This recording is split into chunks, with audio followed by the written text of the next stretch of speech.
Let me start off anyway. To introduce myself, my name is Santosh Philip, and I am a meditation and Kum Nye and Dharma studies instructor here.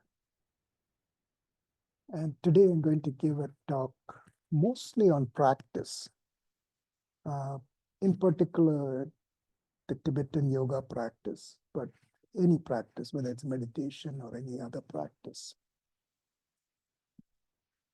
And we'll be talking about how to make your practice come alive.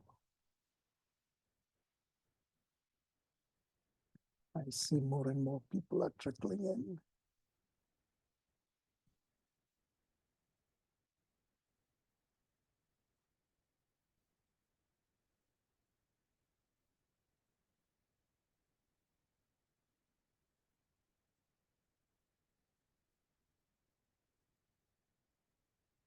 So for those who just came in, we're giving a few more minutes for people to come in. Apparently quite a large number of people registered for the talk. And the first part of the talk is actually critical to set the context for the talk. So let's give it a few minutes.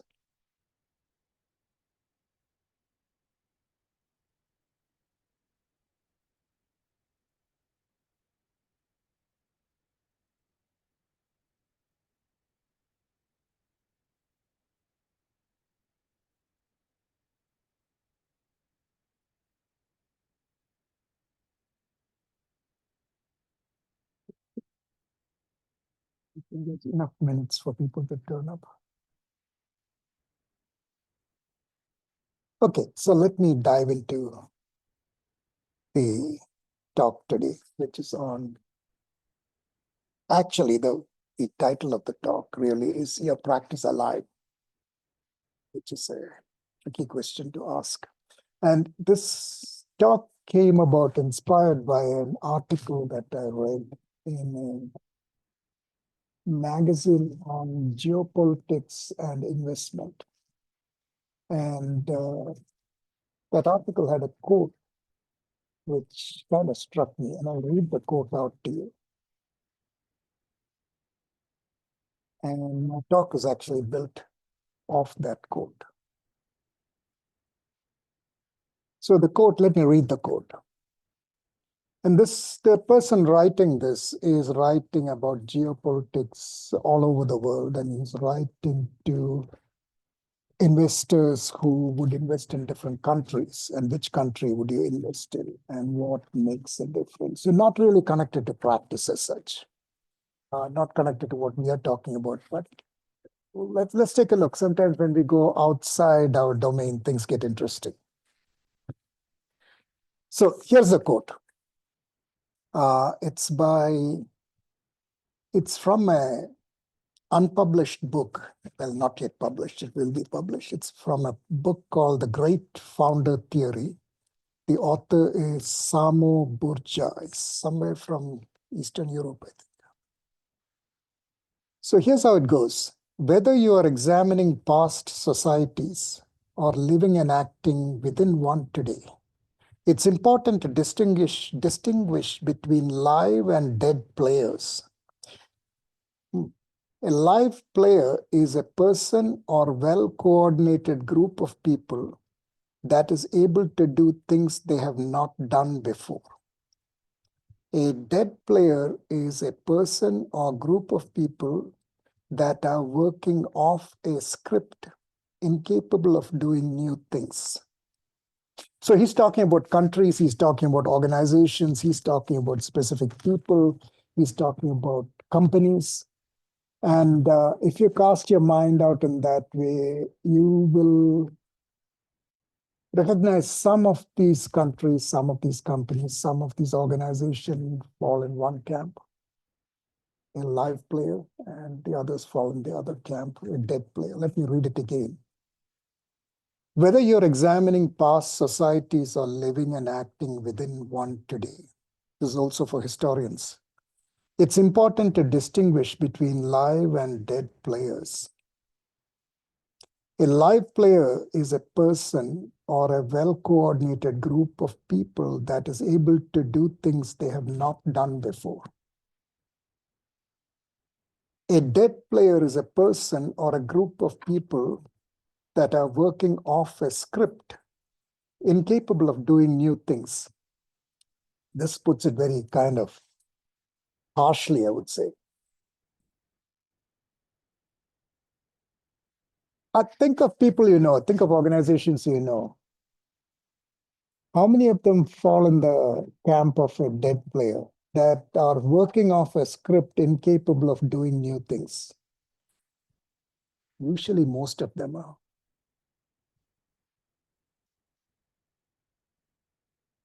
You could take any organization like your city government, maybe. Maybe some cities are different.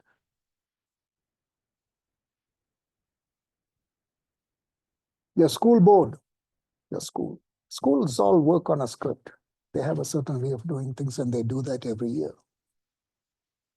And the more you look, you find that most entities are working off a script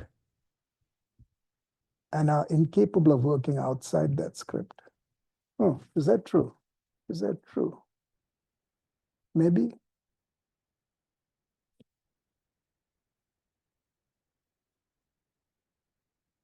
What happens when they wind up in a completely new situation and have to react to circumstances they have never faced up to before? It may be good to be a live player there rather than a dead player.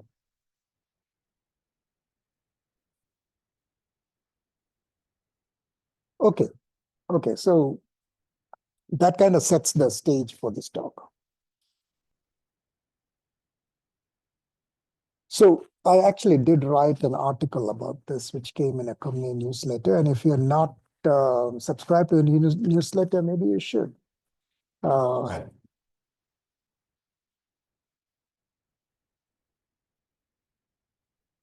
so the target audience for this quote is not us. We are meditation practitioners, we are Kum Nye practitioners, but we are also people who live in the world. So maybe partially we are also a target audience for this. But let's look at this from a meditation or Tibetan yoga perspective.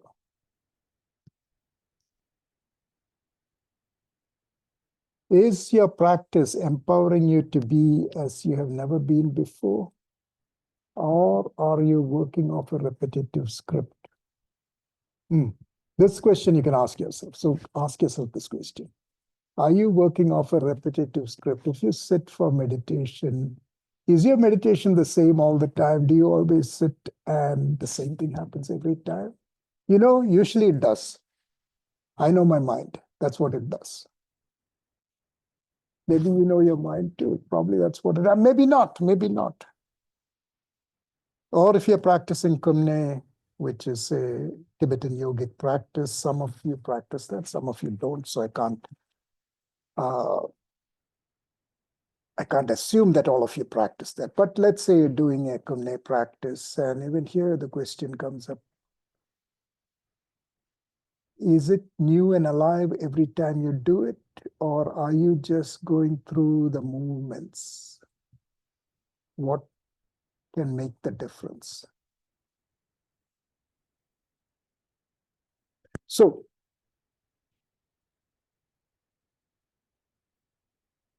this may be the ideal time to do a practice and see what happens. Now you're going to look at it with different eyes. Since I said all this, since I set you up like this, you're probably going to experience this a little differently. Or no, you may actually ask questions to yourself, which is actually what is important. I would like you to observe what is happening and ask questions. Not even ask questions, just observe.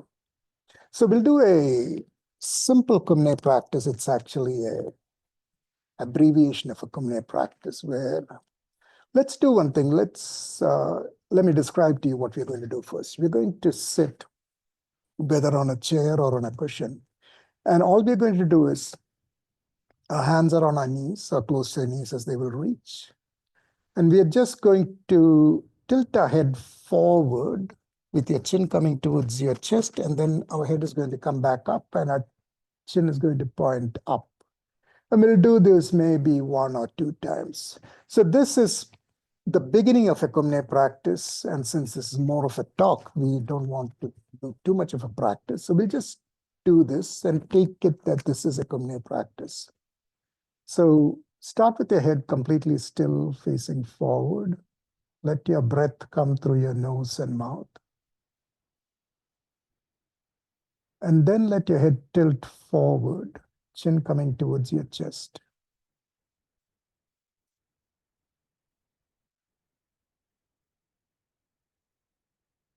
Very slowly, very slowly. Slowly the chin comes towards your chest. You can sense the vertebrae of your neck opening up, maybe pulling a little on the vertebrae of your back, a little stretch of the muscles at the back of your neck. Be a little pull on the base of your skull. And if you attune carefully enough, you'll sense part of that pull going all the way inside your head, maybe even to your eyes.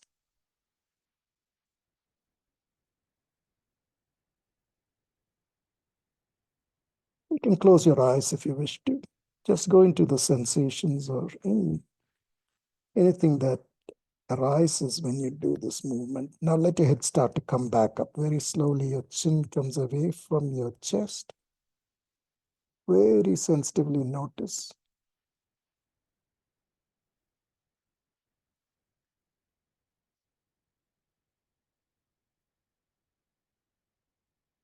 Head comes to vertical.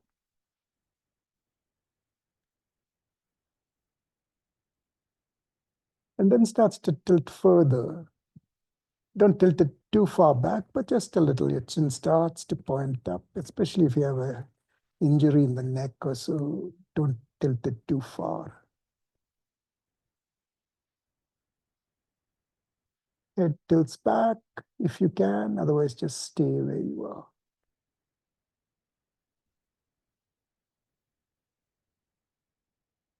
Now gently bring your head back to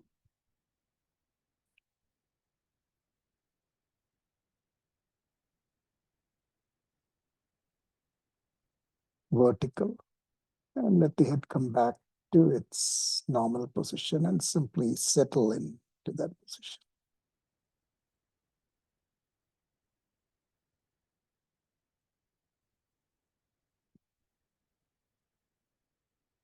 Relax here for a moment and simply sensing whatever is arising, sensations in the body, maybe thoughts in your mind, feelings, just sense.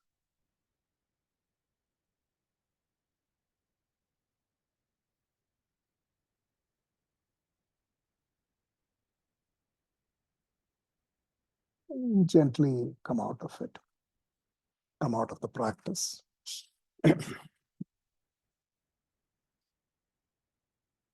So I have only one person in the audience in front of me, so that I kind of put her on a spot if I ask her all the questions. But I don't have a choice. I have to talk to you. It's hard to talk to these rectangles on the screen. They should turn up here. Next time, all of you turn up here. You can use the microphone. So tell me what happened. What was your experience like? I think it's on. Huh? You can hear me? You can hear me? Yeah. Can you hear? Yes, Yes. they can hear you. Yeah.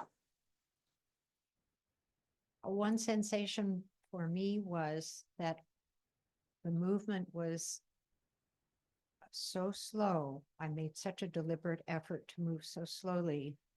I was not aware of moving at all. It might have been movement in a dream where you don't feel physical sensation, but the dream is happening. Right. So that was what struck me. Interesting. Uh-huh. Yeah, that's. I'm going to ask the question to you, all of you too, which you, if you really want to respond, you can. Just put up your hand and turn your microphone on. You can respond. So what happened here is, once I set you up saying that, are you alive or dead? So likely to be alive when I set you up that way. But what also happened was that it was a new situation for you. We moved so slowly that your experience was new. As you said, it was as though you were in a dream, but I don't know how you put it, but and dreams are alive. So yes.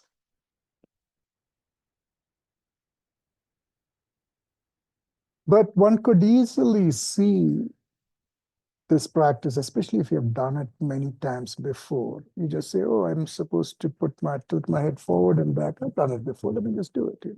And even if you do it slowly, you're going through the same grooves in your mind and body that you've gone through before. That makes you less alive. You're thinking about it. Is that true?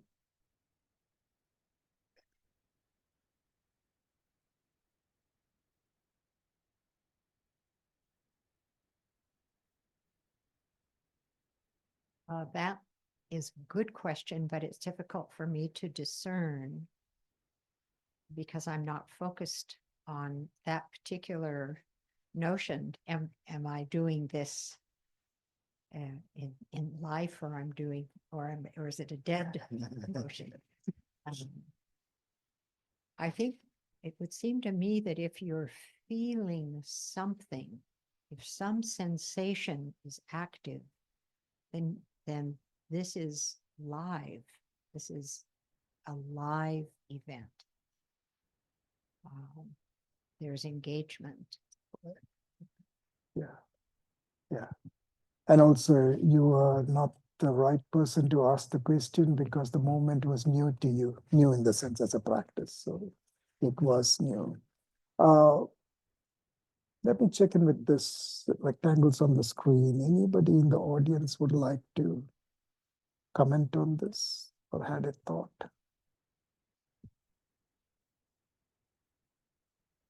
Maybe. I see people moving, so they're going to talk. Yes, Mary. Yes, it actually only occurred to me as you were talking after the exercise that it is something that I do every day. But, I start by loosening up my neck and then rolling around. But I didn't, I didn't really, I think it's not that I do it entirely rote, but I was much more present in the exercise with your leading it. So, in some sense, it was new because I felt it more deeply. I think because we were going so slowly and focused on feeling it. Yeah, yeah. Yeah, this is true. When you do something that you've done many times before, there is a tendency for the body and mind to just do it on autopilot. You don't have to think about it. You're barely even there. Like when you drive a car and you're going to a destination that you go to very often, and you get into the car, and next thing you know, you're at the destination. You don't know what happened in between. You are not really alive in between. It's something like that. But you are actually working off a script. And in that case, you were not even there while the script was running. But you're doing something very complex, that is driving a car in the traffic, which is not a straightforward thing to do. But you can do it, as this writer says, by not being quite alive. Or you can be, well, you could ask the question, why should I be alive while I'm doing that? I'll get there anyway. It's a valid question. So let's say that there is not enough justification to be alive while you're driving in traffic. I don't know if you'd agree, but it's okay. We'll go with that. But let me come back to Kum Nye. This is going to be interesting for you since you haven't done Kum Nye. Kum Nye has many methods that are subtle, but are embedded in Kum Nye that make you come alive. So I'm going to give you some of them. And once you know them, it's very easy to implement. One already happened. was that you move slower than your normal pace. Anytime you change the pace, the tempo of what you do from your normal tempo, you are off script.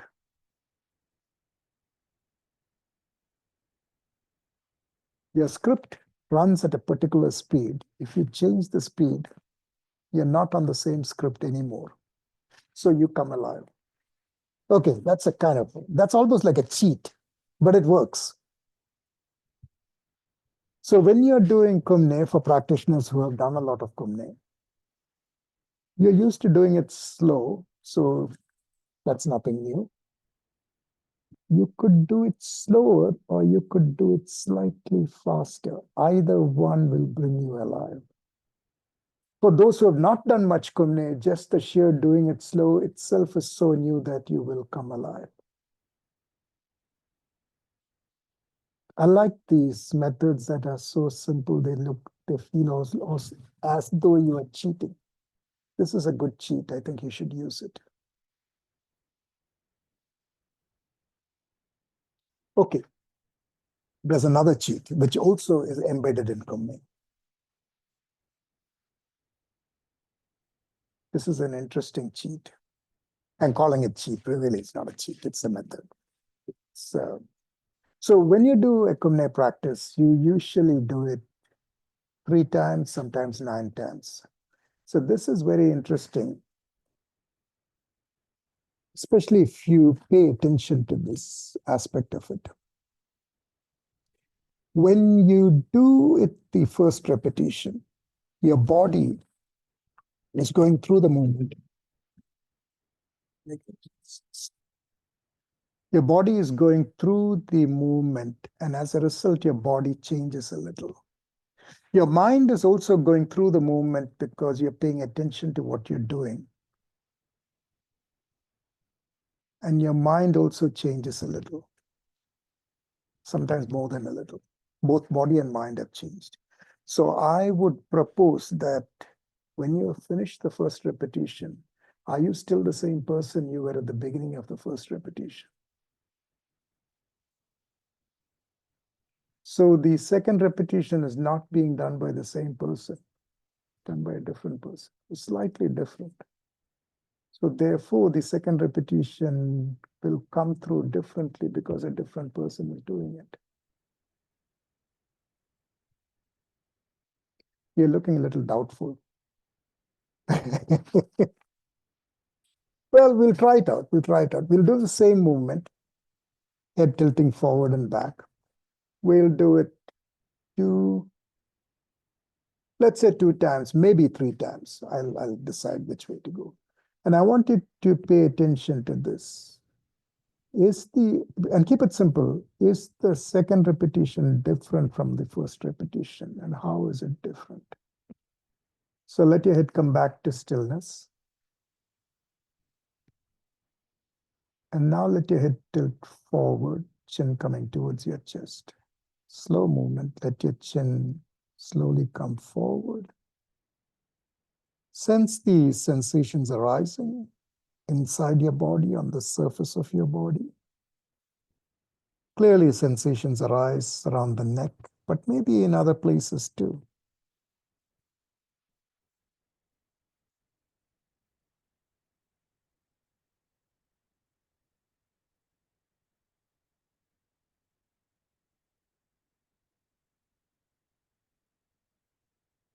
Head tilts all the way forward, simply the weight of your head holding the head down, not stretching into it, just relaxing into it. Now slowly let your chin start to come up. Notice the sensations the moment your chin starts to pick up. Where are the sensations?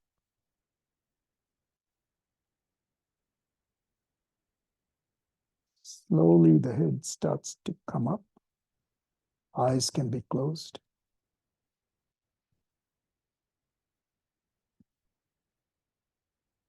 Head comes to vertical. And then the head tilts back as the chin starts to point up.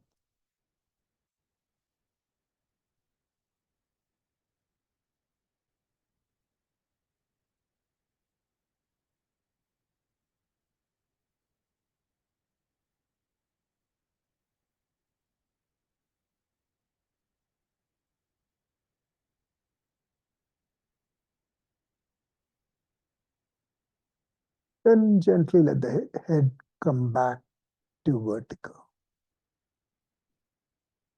Once you take your time coming back to vertical.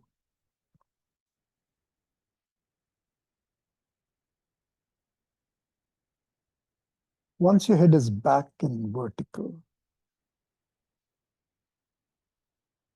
pause there a moment. Sense your body, sense your mind.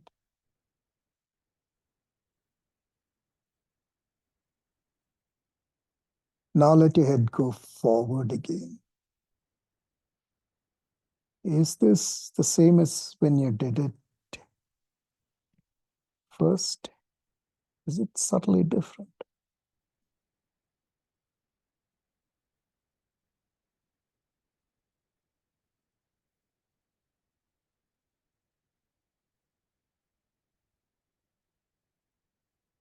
Chin comes towards the chest.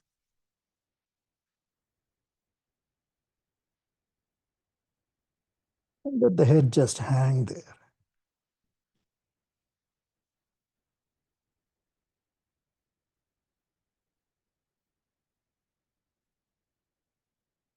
Now let your head start to come back up.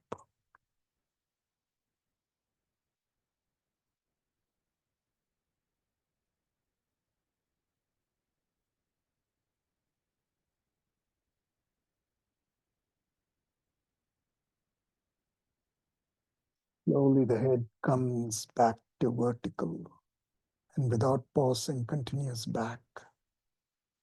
Sense the base of your skull. Sense inside your head, sense inside your chest.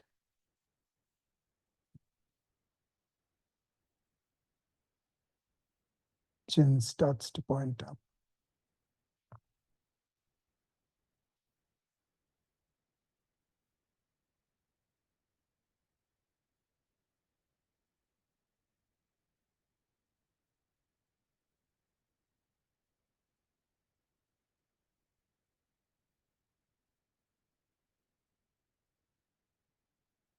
Gently let your head come back to vertical.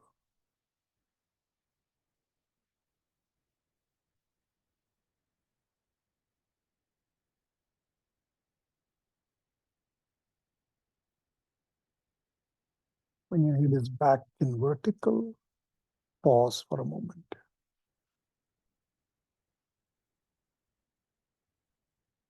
Let's do it once more. So let your head start to go forward again. Chin coming towards your chest.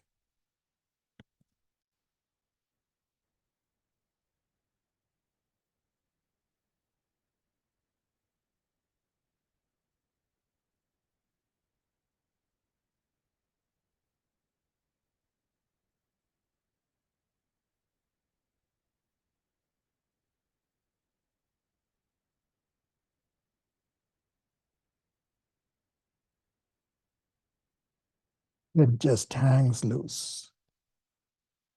Then let your head start to come up, chin moving away from the chest.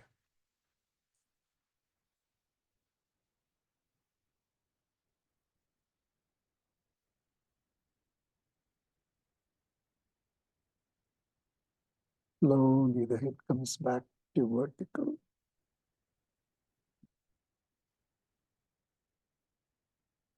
And then tilts back.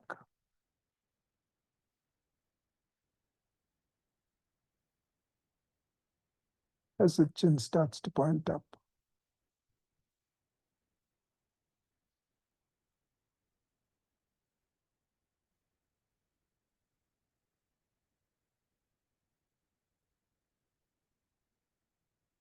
And then let your head come back to vertical.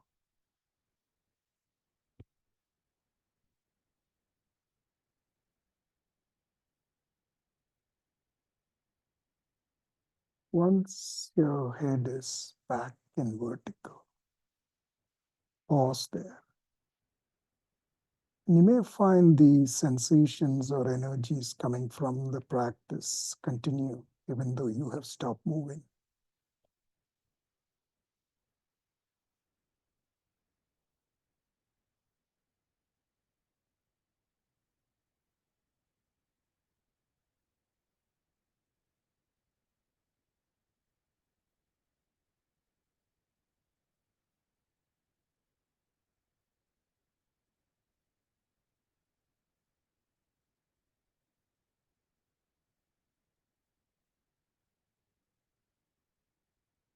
You gently come out of the practice.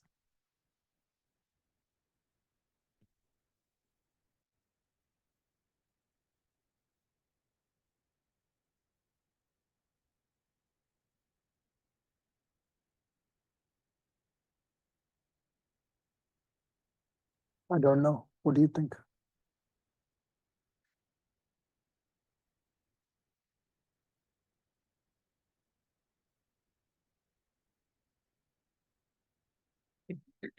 I had more sensations where how my shoulders were hanging and my arms were resting. I became warm more momentarily. So various things were happening. That sounds about right. But let me check in with the practitioners who have done a lot of Kum Nye.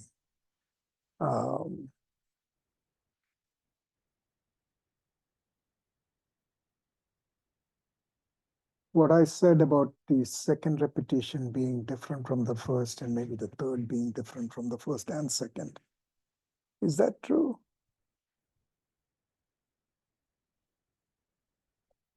I think we have people nodding, so I would say they agree. So here, that's another interesting way of making things come alive. All you got to do is notice, is the second one going to be different? And it is going to be different. But our ordinary mind usually says, oh, it's the same moment, it should be the same. You know, I have a cup of coffee in the morning. Tomorrow morning, I have a cup of coffee. It's the same thing. Another day, I have another cup of coffee, and it's the same thing. Actually, it isn't, but it is the same because we perceive it as the same thing. One is you give words to it and you say, I have a cup of coffee. You notice that kind of packages it as a, well, that's my morning cup of coffee or tea, whatever you drink, your beverage of choice. And the next day, I have another cup of tea, cup of coffee. They did the same thing, right? And then the fourth day, you have another cup of coffee, another cup of tea. Every morning, you have a cup of coffee or tea. It's the same thing. It just, nothing new there, nothing new there. You see how your mind does this? And then your body takes it as nothing new. I have people in the audience talking. Do they want to say anything? Agree, disagree?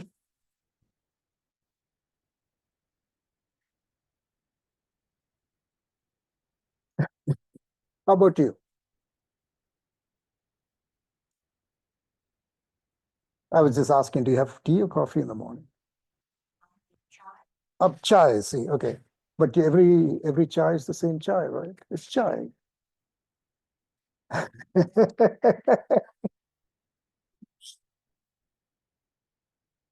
It's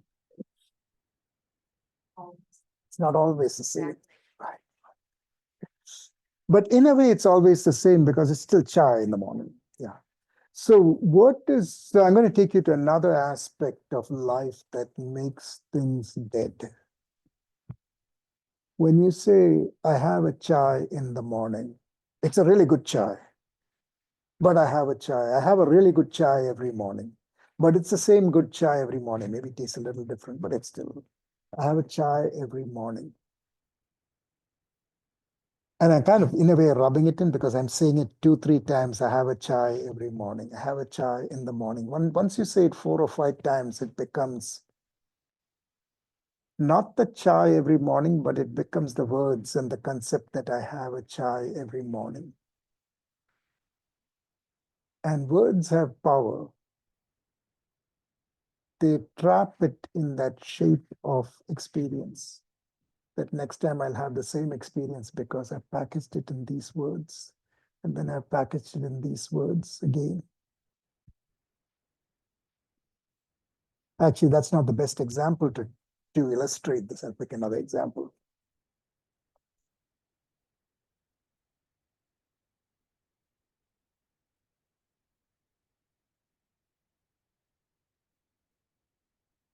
Right. That's terrible. Nothing comes to mind. See, I knew I should have planned this talk out better. But so I must say, this is a very alive experience for me anyway.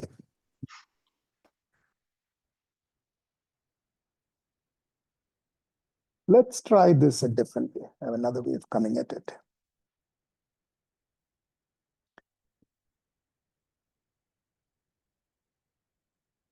I don't know the taste of your chai, so I can't talk to it. I make a better chai, by the way. But since you have not had the chai I make, you wouldn't know. Uh, but let's say you have your chai. It's a great chai, and you already said it's a great chai. So great chai tastes like this, and the next day you have the great chai again. The next day you have the great chai again. So now it's a great chai. That is a label, and also you like the chai. You like your experience while you have the chai. All of them are labels. And once you have a label, you don't look deeper. And this is very apparent when you are with children. If you take children out into the park and a little kid asks, "What bird is that? Look at that bird, look at that bird. What bird is that?" And you say, "Oh, that's an eagle." "Oh, eagle." Now he's no longer interested because he knows the name of the bird. And then you look at another bird and he says, "What about that one, that tiny bird?" "That's a sparrow. That's a hummingbird."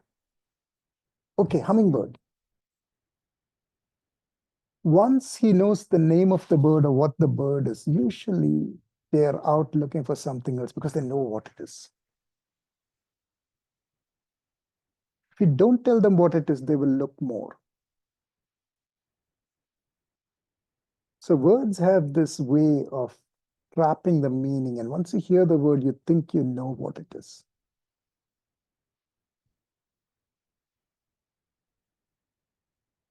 So this is actually kind of, on the surface, seems very tricky to get out of.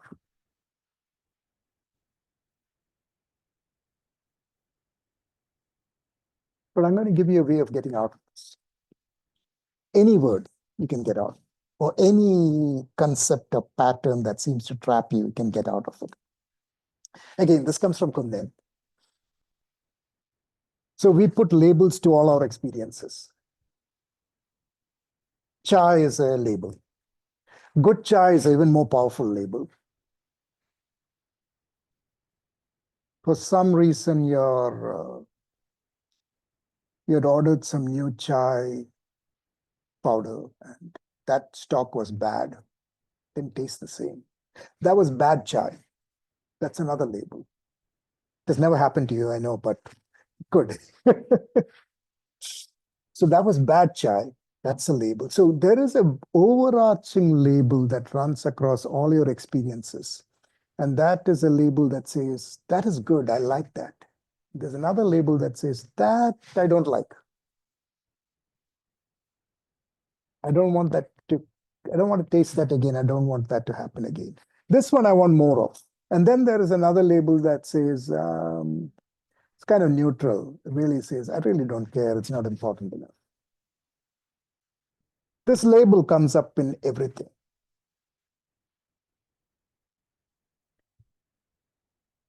So in Kum Nye, we got a way of working with this that let's do it actually. So we're going to do a little bit of Kum Nye massage.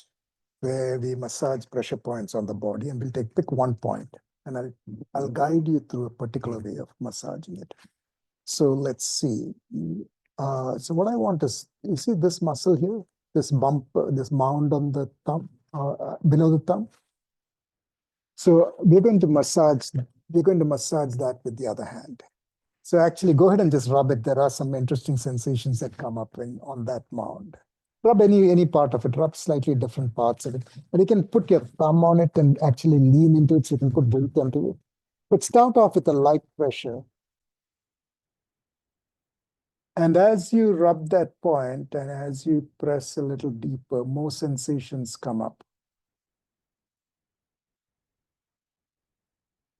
And your mind probably jumps in and says, oh, that kind of feels good. That feels interesting.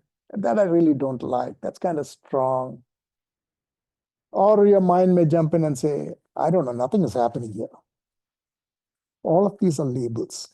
I want you to let go of the label, and I want you to go into that sensation that's happening right there with no name, with no meanings,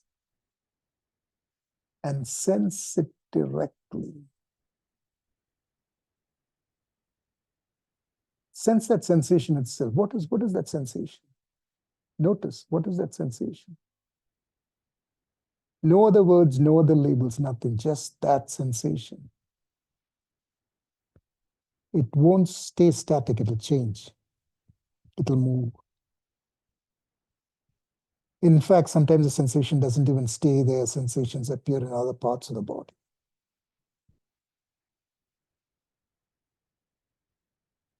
Put a little more pressure. If your hand is in your lap, you can lean your weight into it. Go into the sensation directly. Now slowly reduce the pressure. Stop leaning as much into it. Notice the sensations change, notice them change. And notice that when you directly sense, without words, without meanings, there is a lot more sensation. There's a lot more happening.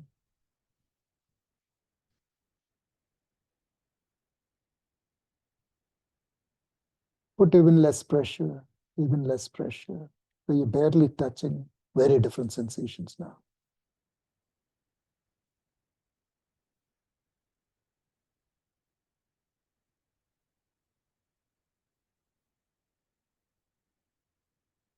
Very different sensations.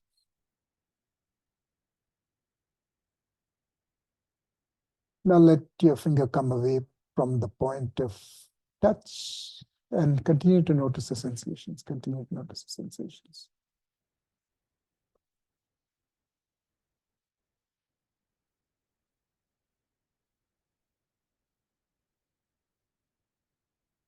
You notice sensations are continuing. They're different now, different. They're there.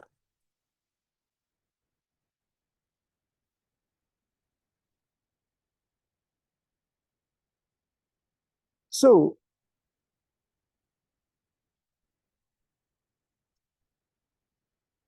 I wanted to take you through this in this way, but now I want to talk about your life experiences of different things in sensation.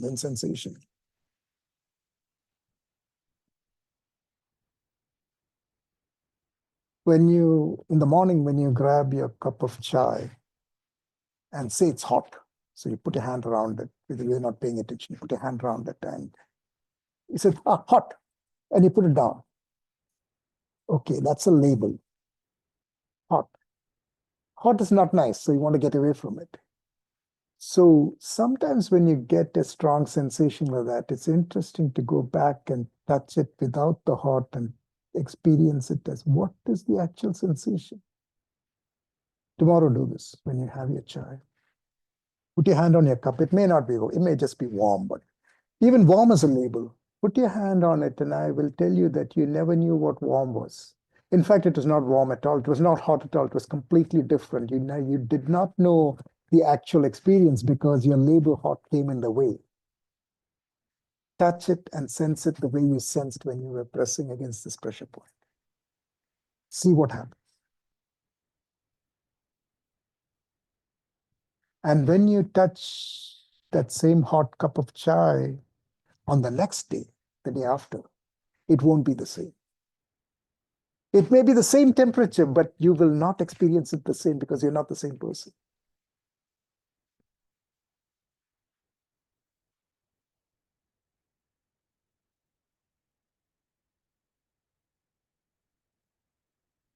If you practice in this way, only during practice, you may find that the rest of your life also comes alive because this will leak out into the rest of your life, and you may start to sense other aspects of your life without the labels. I don't know, you got to try it out. Might happen. You got to try this out a few times in practice.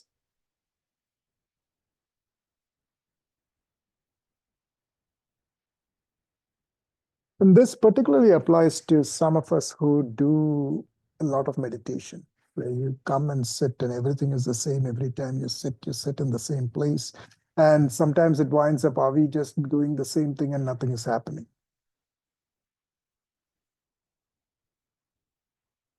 Bring this quality of aliveness. And you notice I've set up the aliveness in a particular way. I'm not giving you instructions and telling you, be alive in your practice. I've given you very particular things to do which will make you alive. You notice right through this, I never said, be alive in your practice. I said, sense in this way. Do this and see what happens. You will come alive. Nothing more to be done. So as I say, especially for those of us who practice meditation and you maybe sit for an hour each day, you come to sit and you say, okay, I'm going to let go of the label that this is meditation. I'm letting go of the label that I sit every day. I'm going to sink into this experience. And you follow whatever instructions you were supposed to do that day, but you follow them without any labels. Let the body and mind execute those or do those instructions. See what happens then.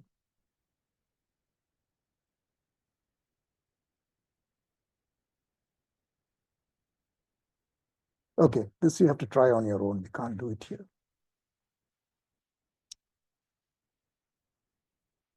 So, why is, now this is got the microphone in the wrong place.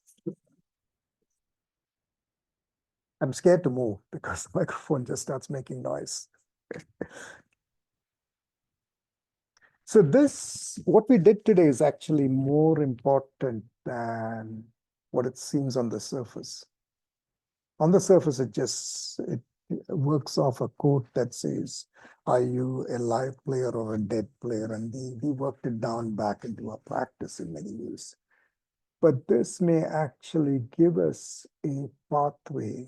Because if you look into your life, into your daily activities, you will find many patterns that are fairly rigid and repetitive. Your day happens in the same way.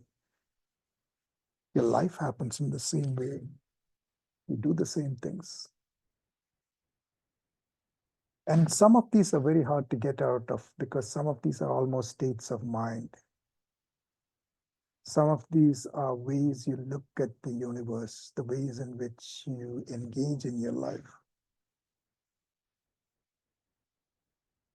And notice, I'm not even saying that it is good or bad, because your first reaction is going to be, no, I got to engage in my life differently in a good way rather than a not so positive way. I'm saying, no, it doesn't matter.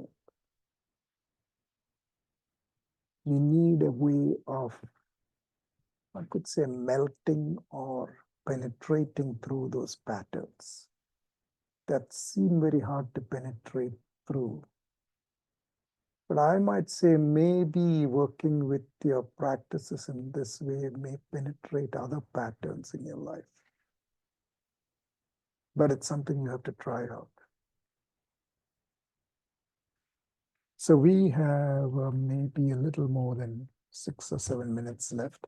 I want to open it up for questions. Any other reactions, comments, including I don't agree with anything you said, that I'd like to hear actually.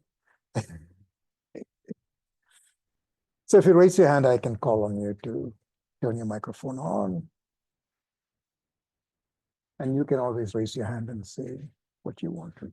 You have your own microphone there. But take a moment and think this through. Yeah, what happened today? What happened today?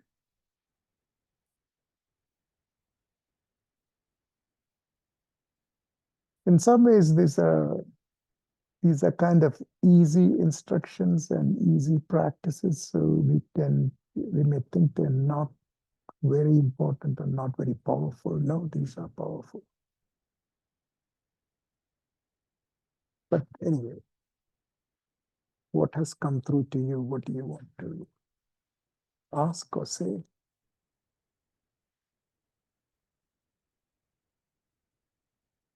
Everybody's thinking deeply. Carol.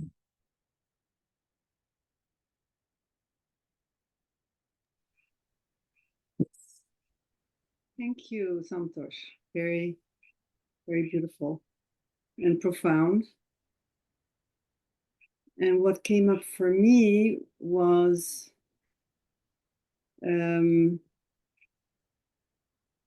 that it may not be noticeable for me that the experiences are different, but what is really noticeable, what makes the difference is that the moment is different.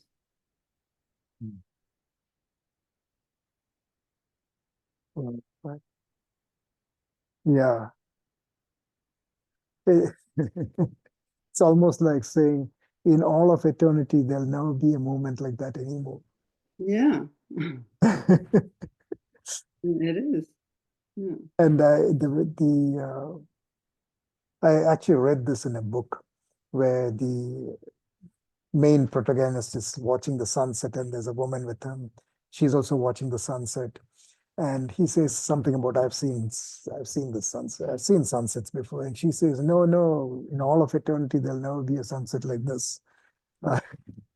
But all sunsets are the same. But in all of eternity, there will never be a sunset like that one. I think that's the key. Yeah, right. Yeah. I think that came to me for the first time really clearly. Yeah, and it's a very experiential thing. You can't, it's not enough to talk about it or articulate it. And as you said, it comes as an experience. Oh, yeah, that's right. That's right. Yeah. Thank you. Very good, very good. Very interesting. Does Mary look like she's going to say something? Maybe, I don't know.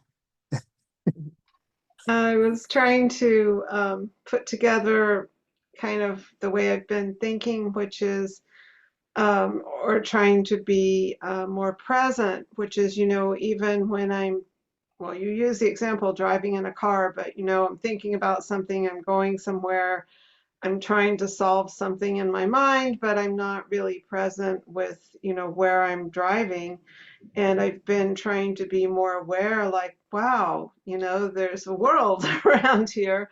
Um, and um, and it's not easy to maintain that. It's so easy to get pulled into thought.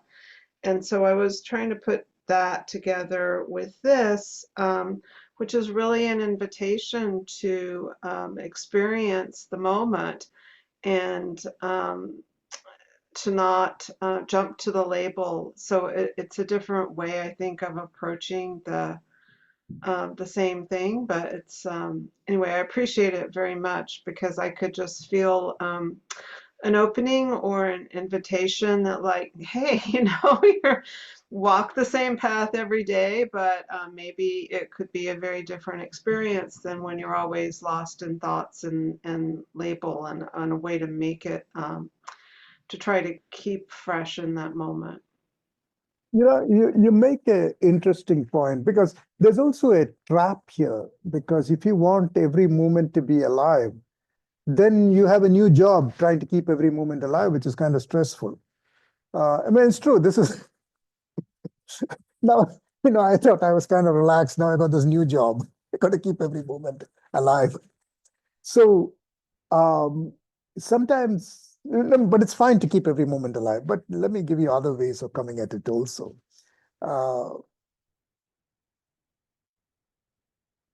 It may be important not to reject any experience or not to grab onto any experience. So we think of being lost in thoughts. But wait a minute, even our thoughts are our experience. But why am I in a pattern? Because in our thoughts, we can be in a pattern. The same thought comes again, same thought, which happens with thoughts a lot. You find you've been thinking the same thought like 10 times. Do we have a method for this? Okay, go ahead and think the same thought. Can you think that thought a little slightly slower? Try it now. Just as we did the Kum Nye movement slightly slower, can you think that thought a little slower? You can't repeat it the same way. It changes when you do it slower. And now you have an entire new universe because you slowed that thought down. Just as you slowed your head movement down, the experience was different. You slow a thought down. Come on, things happen. So now you don't have to chase away thoughts and have no thoughts and all that stuff. Even thoughts have become very, very a method of a way of practicing. It doesn't even matter what that thought was. Just do it a little slower. Can you slow it even more down? One could ask the question, what if I speed it up? That takes more skill. Try first with slowing down. When you get comfortable with the experience that it opens up, then you will have the skill to speed it up and see how that changes the experience. But don't do the speeding up first. Take some time with the slow. So there you go. That's an interesting take. Okay, now everybody's intrigued by this. Any comments on this? Any questions? You just tried it? I don't know. Maybe you did.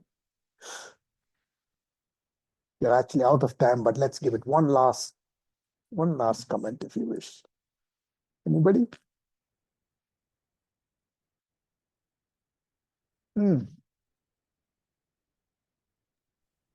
Well, we're actually just adding more thoughts to it. I'm going to slow it down now. Yeah, but it's like saying in a Kum Nye practice, you can say, okay, raise your hands above your head. You can say raise your hands above your head, but the movement of the hands doesn't need the same, right? Your hands will just go up without having to give you particular instructions. You can slow the thought down the same way. You don't have to say slow the thought down. Doesn't seem possible, but it actually is. Just slow down. You don't need to say how to slow it down. Have the intent, it'll slow down. Because you should be able to. There are many things you do where you don't have to give second by second instructions. Although we do sometimes, we get very stressed out and we monitor to see if you're doing it correctly. No, your mind and body know how to do it. Just slow it down. And your mind says, I think I can do it, and will do it. Don't give the second instruction. Give it only once and just let go. If it doesn't slow down, fine, go away. Don't slow down.